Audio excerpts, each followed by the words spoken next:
bad defense, ejections, suspensions, and shaky chemistry. What in the world has gone wrong with the Golden State Warriors? What is going on with that? Wow. What's going to happen to Draymond Green now? It's disappointing because this team has struggled. After a fast start to the season, things looked like they'd only get better. But then, there was a problem involving a few guys on the team that nobody initially picked up on. And it's precisely the reason why the Warriors are looking the worst they've looked in a long time. Today, I will be uncovering the 3 pieces explaining exactly what has gone wrong with the Dubs, including a bold projection for their season that could possibly turn things around, and even the Warriors' biggest problem, beginning with how the Warriors even got here in the first place. The Warriors had huge promise right out of the gate this season. Believe it or not, these same struggling Warriors sat atop the Western Conference as recently as November with a 6-2 record. These wins came against quality teams like the rival Sacramento, Oklahoma City, the Pelicans, and even the Cavs, until it began going sideways. But then again, the Warriors were beginning to capitalize on their CP3 experiment, and they looked a lot better than we expected, especially when trying to stand up to a challenge like integrating a ball-dominant player like CP3 in the lineup. The Warriors looked great. See, the most eye-opening thing about the Warriors right out of the gate this season was their wowing team chemistry. Like, it was almost as if these Warriors with Chris Paul had been playing together for so many years. But what was exactly the reason behind this? See, the Warriors were able to slide CP3 right into a role that was so natural to him. In the mid-range, executing the pick and roll. Though he wasn't scoring much, Chris Paul in the first few games of the season put together a couple of games with double-digit assists.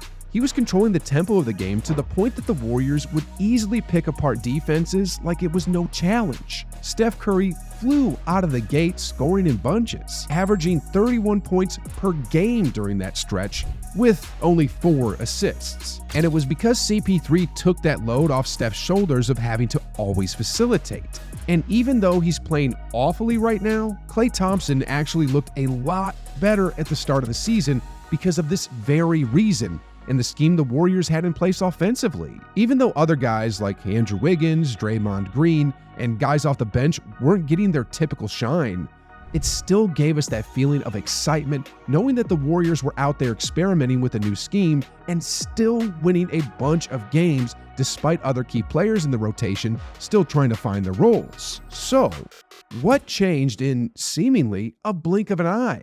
Well, it turns out the Warriors ran into a pretty big problem. But before we unpack all of that, we have to talk about the other big elephant in the room. The play of Klay Thompson and Andrew Wiggins has really hurt the Warriors ever since. See, for some time, doing one thing might work.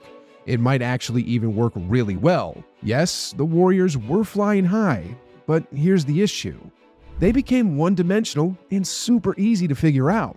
With the Warriors' offense steadily dissolving into Chris Paul and Steph Curry being the lone creators on offense, teams started catching on to this and completely zoned in on Chris and Steph, forcing the other players on the team to step up.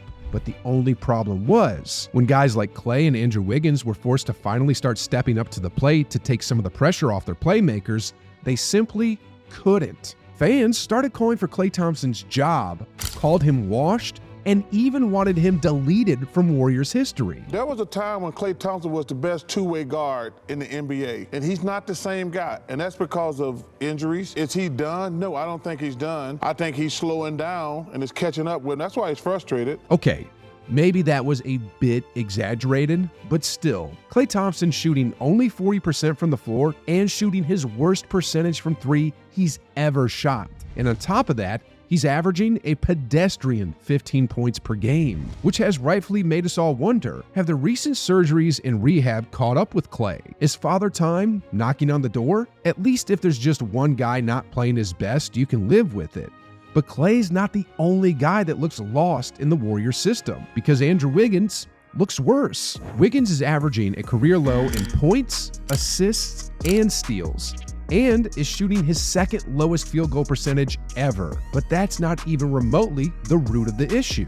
Wiggins' usage rate and shot attempts are way down, and defensively, a component of Wiggins' game that has been a strong suit, he's rocking a negative defensive box plus minus so far this season. This is why this all has resulted in Wiggins being benched in the fourth quarter of a game against the Detroit Pistons earlier this season. But why has this been the case for Wiggins and Klay? Why does it look like they've lost all confidence in their game? See, that remains sort of an early season mystery. While we can chalk it up to Klay being quote-unquote washed, and maybe say that Wiggins is in a terrible early season slump, the most obvious issue might just be the shuffling of roles for these two. Allow me to explain. Last season, the Warriors, with Klay and Wiggins in the starting lineup, produced a 22 net rating in over 300 minutes on the court together. This season, they're in the minus range because of lacking offensive production. Looney, another rebound. Somehow gets it to step behind the back to Klay. Another three. It's another tough one. And even worse, the Warriors have fallen to 17th in overall defense, which tells us all we need to know about the Warriors' struggles, except for one thing. The biggest problem I was talking about, that's the third and final piece of the video, and it's a crucial factor for the Warriors if they want to turn their season around. Team chemistry has suddenly taken a huge hit for the Dubs, and it's concerning. Bad chemistry and the Warriors, those two just don't go together. At least that was the case once upon a time when the Warriors were a lock for at least 65 wins in the season and a trip to the NBA Finals. But now is a whole different ballgame for the Warriors. See, conflicting roles on the team paired with bad defense and even extracurriculars like ejections and suspensions going on, the vibe of the team gets thrown around, and the Warriors are paying a big price because of it. This season so far has followed a similar theme from last season. Remember how 2022 started with the Warriors' chemistry taking a punch? Yeah, pun intended. But see, when there is discomfort created in the locker room, it rears its ugly head on the court. Draymond trying to break Jordan Poole's jaw in 4 different places led the Warriors to becoming the worst road team imaginable. And while he hasn't punched any teammate yet, let's hope he never does, still, with Draymond picking up texts, putting Gobert in a headlock, and serving his suspension, it's things like these that can drive camaraderie of a basketball team south. And that's not to put all this on Draymond, because Chris Paul has gotten ejected and called out referee Scott Foster in a post-game interview. Yeah, it's personal. Yeah, we had a situation some years ago, and it's personal. Klay got into a physical spat for the first time in his career. Thompson and McDaniels, what is going on with that? Wow. You've got a full... What are all these events a sign of? It tells me that the Warriors are shaky from the inside.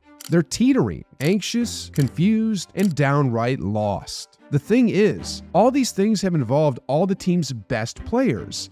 And if your best players aren't on their best behavior, you're left to trust the younger guys on the team. And Steph, of course. But speaking of those young guys, they aren't nearly at the level where they can make up for the troubles of CP3, Draymond, and Klay, and carry the load for a team that's still regarded as a dynasty. In a nutshell, the Warriors, by all accounts, are fighting an internal war. The numbers, the events, the spats here and there are all proof. Steph, he's the only one with his head in the game, playing out of his mind at nearly 36 years old. And still getting better. While Steph Curry was the direct beneficiary of Chris Paul's play early in the season, that has obviously changed because of everything we just covered. Now, there is a clear disconnect in the Warriors' rotation. The young guys aren't ready for the stage, and during this young NBA season so far, Steph Curry, even with a ball-dominant player like CP3, is hovering around the top 10 in usage rate. I don't know about you, but this is all turning into an extension of last season. The Warriors are looking more and more Steph-dependent again. And from a long-term standpoint, that won't work at all. So, what is my bold projection for the Warriors this season? Provided nothing major happens internally, like the Draymond, Jordan Poole stuff last season, the Warriors have too much savvy and experience to continue playing like they're a bunch of inexperienced NBA babies. We expect Draymond and CP3 to regain their focus and lock in. We expect Klay Thompson to remind the world why he is arguably the second greatest shooter in NBA history. And we expect a super talented player like Andrew Wiggins to finally recalibrate and find his role in the team. And if that projection becomes a reality, There is no reason why the Warriors can't regain their early season vibe and bang out a ton of wins this season. But I want to hear from you, especially my worried Warriors fans. On a scale of 1 to 10, what is your level of concern for the Warriors, and what have you made of their early season struggles thus far? I'd love to hear from you.